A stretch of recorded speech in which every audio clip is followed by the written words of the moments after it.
আসসালামু আলাইকুম। Top and টি-20 তে বাংলাদেশের দল নেপালের বিপক্ষে নিজেদের ২য় ম্যাচে কিন্তু আজকে মুখোমুখি হতে যাচ্ছে।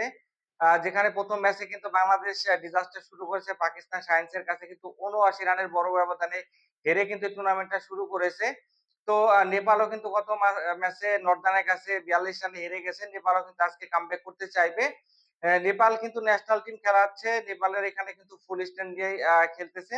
বিপরীতে বাংলাদেশ এবং পাকিস্তান কিন্তু তাদের এ টিম পাঠিয়েছে এবং বিগ ব্যাশের কিছু দল নিয়ে কিন্তু আপনারা জানেন যে টুর্নামেন্টটি অংশ আ আ অনুষ্ঠিত হচ্ছে।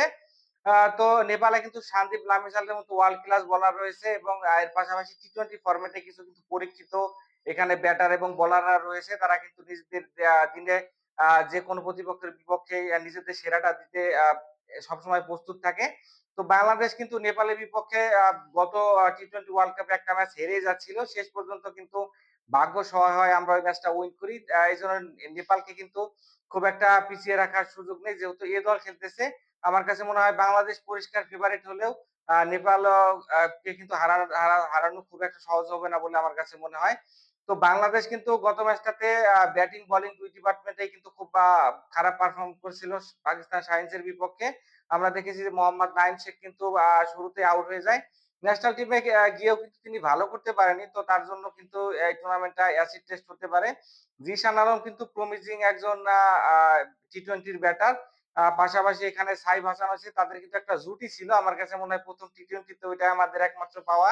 সেখানে জিশান আলম কিন্তু প্রায় ২০০ স্ট্রাইক রেটে ব্যাটিং করেছিল। আমরা জানি যে টি-20 তে ফিয়ারলেস ব্যাটিং করে থাকেন জিশান আলম।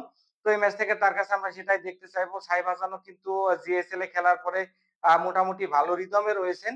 আগে থেকে মনে হয় তার একটা জিনিস পরিবর্তন আমরা দেখতে পাচ্ছি। আগে কিন্তু একটু ডিফেন্সিভ মাইন্ডে খেলতে তিনি পছন্দ করতেন। এখন কিন্তু অ্যাগ্রেসিভ খেলেন। টি-20 খেলতে হলে আপনাকে আসলে এক্সালারেট করে খেলতে হবে ১ম থেকে। এর আসলে কোনো বিকল্প নেই। তো সাইফ হাসানও কিন্তু ধারাবাহিকভাবে ভালো খেলতেছে। তার উপর কিন্তু টপ অর্ডার অনেক কিছু নির্ভর করতেছে।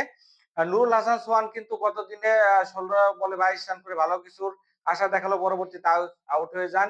মাহিদুল ইসলাম অঙ্কনও খুব তাড়াতাড়ি ফিরে যান। এই ২ জনের উপরে বিশেষ দৃষ্টি থাকবে নির্বাচকদের কারণ সামনে এশিয়া কাপ রয়েছে। তো এই ২ জন যদি এই বড় টুর্নামেন্টে ভালো করতে পারে আমার কাছে মনে হয় যে এশিয়া কাপের জন্য তারা কল পেলেও পেয়ে যেতে পারেন। এজন্য কিন্তু এই ২ জনের পারফর্ম করার কোনো বিকল্প নেই। ইয়াসির আলী, আফিফ হোসেনের মতো প্লেয়ার রয়েছে যারা ইন অ্যান্ড আউট ন্যাশনাল টিমের পায়রা রয়েছে।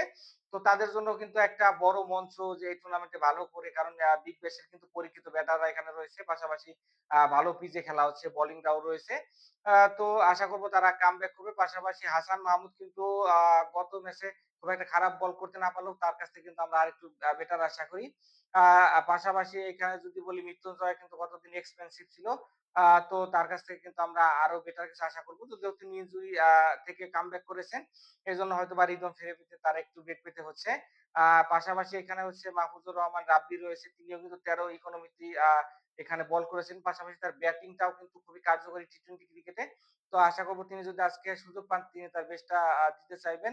আ তো আর বাংলাদেশ যদি টুর্নামেন্টে টিকে থাকতে চায় তাহলে কিন্তু আজকের ম্যাচে জয়ের কোনো বিকল্প নেই। আশা করব নেপালকে শুধু হারাবে না বাংলাদেশ, বড় ব্যবধানে হারাবে এবং রান রেটটাকে আরেকটু এগিয়ে নিয়ে যাবে। সকলেই ভালো থাকবেন। দেখা হচ্ছে নেক্সট ভিডিওতে। আল্লাহ হাফেজ।